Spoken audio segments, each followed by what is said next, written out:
ሰላም ጤና ይስጥልኝ ውድ የቻናሌ ቤተሰቦች አዲስ ሰበር መረጃ ይዤላችሁ መጥቻለሁ። ኮሎኔል ፈንታሁን ሙሃቤ እጅ መስጠቱ ተሰማ።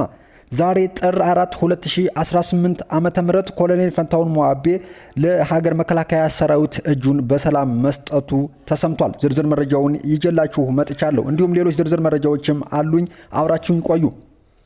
በኢትዮጵያ መከላከያ ሰራዊት ውስጥ የ20ና የ21ኛ ክፍለ ጦር አዛዥ የነበረውና በተሳሳተ መንገድ የጽንፈኛው ቡድን በመቀላቀል ለዓመታት የሽብር ስራን ሲሰራና የፋኖ ሽምቅ ተዋጊ ቡድንን ሲያሰለጥን የነበረው ኮሎኔል ፈንታሁን ሙሃቤ ከነሙሉ ትጥቆና አጃቢዎቹ እንዲሁም በቁጥር ያልታወቁ ታጣቂዎችን በሰላማዊ ትግል ለመታገል እጁን ለመከላከያ ሰራዊት መስጠቱ ነው የተሰማው። ኮሎኔል ፈንታሁን በአሁኑ ሰዓት በሄሊኮፕተር ወደ አዲስ አበባ እየመጣ እንደሆነም ታውቋል። ጽንፈኛው ቡድን ለራሱ የፖለቲካ ትርፍ ሲል የድሃ ልጅን ለእሳት እየዳረገ ታማኝነት ሲሰብክ መቆየቱ ይታወቃል። ኮሎኔል ፈንታሁን ግን ይህንን የጥፋት ሰንሰለት በመበጠስ እውነተኛ ወገንተኝነት የህዝብን እልቂት ማስቆም መሆኑን በተግባርም አሳይቷል። ጠላት በብስጭት ከሃዲ ቢልም የኮሎኔሉ ውሳኔ ግን የጽንፈኞችን ክፉ ማንነት ለህዝብ ያጋለጠ የጀግና ተግባር ነው። መጀመሪያም ቢሆን አገር አሳልፈው ከሚሰጡ ጋር መሰለፍ ያልነበረብህ ቢሆንም ወደ ሰላም መመለስ የዘገየ ቢሆንም ትክክለኛ ውሳኔ ነው። ኮሎኔል ፈንታሁን ሙሃቤ በዳውንት ቆላ በቃኝ የከሸፈ የጠላት መጠቀሚያ ትግል ብሎ ህዝብና መንግስትን ይቅርታ ጠይቆ ገብቷል። ከዚህ በኋላ ለጠላት ዓላማ የሚሞት ወጣት መኖር እንደሌለበትም አምኖ አባላቱን ሁሉ በሚቀርባችሁ ቦታ እጅ እንዲሰጡ ሲል መልእክቱንም አስተላልፏል። ወደ ሌላኛው መረጃችን ስናልፍ የምስራቅ እዝ በሚንቀሳቀስባቸው በጎጃም ቀጠና በ188 ታጣቂዎች የሰላም አማራጭን መቀበላቸውን አስታወቀ።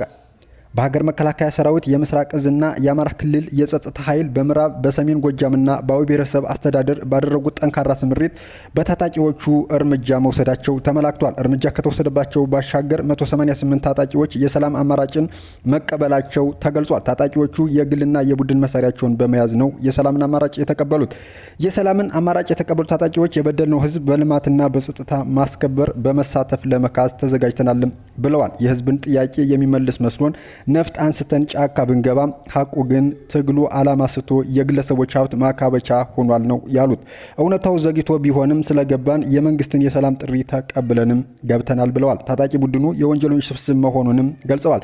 ታጣቂ ቡድኑ ከመንግስትና ከህብረተሰቡ እየዘረፈ የግሉን ሀብት መሰብሰቢያ ዘዴ አድርጎታልም ነው ያሉት። የህዝብን ጥያቄ የሚፈታ ሳይሆን ህዝቡ ሰርቶ እንዳይበላ ተንቀሳቅሶ እንዳያተርፍ በሰላም ወጥቶ እንዳይገባ የሚያደርግ መሆኑንም ተናግረዋል። ህዝብ ሀብቱን ካላመጣ እየተባለ እየተንገላታ መሆኑንም ገልጸዋል። የህዝቡ መገላታት ከዚህ በኋላ ይበቃልም ሲሉም መልእክታቸውን ነው ያስተላለፉት። እንዲሁም በተመሳሳይ የተሰለፋችሁበት መንገድ የተሳሳተ መሆኑን በመረዳት የመንግስት ያቀረበውን የሰላም አማራጭ መቀበላችሁ ብልህነት ነው። በደቡብ ጎንደር ዞን ላይ ጋይንት ወረዳ በመኮቢያና ጎብጎብ ቀጠና በተሳሳተ መንገድ ታጥቀው ጫካ ገብተው የነበሩ በርካታ የታጣቂ ኃይሎች የመንግስትን የሰላም ጥሪ በመቀበል ከነሙሉ ትጥቃቸው በሰላማዊ መንገድ መግባታቸውን ቀጥለዋል። መንግስት ያቀረበውን የሰላም አማራጭ የተቀበሉ ታጣቂዎች የተቀበሉት የደቡብ ጎንደር ዞን ብልጽግና ፓርቲ ቅርንጫፍ ጽሕፈት ቤት አቶ መንበር ከፍተው እንደተናገሩት በትጥቅ ትግል የሚመጣ ለውጥ እንደሌለ በመረዳትና የተሰለፋችሁበት መንገድ የተሳሳተ መሆኑን በመረዳት መንግስት ያቀረበውን የሰላም አማራጭ መቀበላችሁ ብልህነት ነው ብለዋል። ታጣቂዎቹ የሰላምን አማራጭ ተቀብለው በመግባታቸው አመስግነው ሰላም ለሁሉም ዜጎች አስፈላጊ በመሆኑ አሁንም ቢሆን ታጣቂ የሚንቀሳቀሱ ኃይሎች የሰላምን አማራጭ በመቀበል ችግሮችን በንግግር በመፍታት እንደሚገባ አቶ መንበር ተናግረዋል። የሀሳብ ልዩነቶችን በሰላማዊ መንገድ ፈተን የልማትና የመልካም አስተዳደር ስራዎችን በጋራ አካባቢውን ወደ ተሻለ ደረጃ ማሳደግ አለብንም ሲሉ መልእክታቸውን አስተላልፈዋል። የተሰለፉበት የትግል መስመር የተሳሳተና ህዝባችንን ያጎሳቆለ መሆኑን በመረዳት መንግስት ያቀረበውን የሰላም አማራጭ በመቀበል በሰላማዊ መንገድ መግባታቸውን ታጣቂዎች በአቀባበል ስነስርዓቱ ላይ ገልጸዋል። ታጣቂዎቹ ለተደረገላቸው አቀባበል አመስግነው ሌሎች ታጣቂዎችም የሰላም አማራጭ እንዲቀበሉ መልእክት አስተላልፈዋል። መንግስት ያቀረበውን የሰላም ጥሪ ተቀብለው ለገቡ ታጣቂዎች የዞኑ ከፍተኛ አመራሮች፣ በቀጠናው ህግ ያስከበሩ የሚገኙ መከላከያ ሰራዊት አመራሮች፣ የወረዳው አስተባባሪ አመራሮች፣ የአካባቢው ሃይማኖት አባቶች፣ የሀገር ሽማግሌዎች፣ ፈረሰኞች እና የአካባቢው ማህበረሰብ በተገኙበት አቀባበል ተደርጎላቸዋል።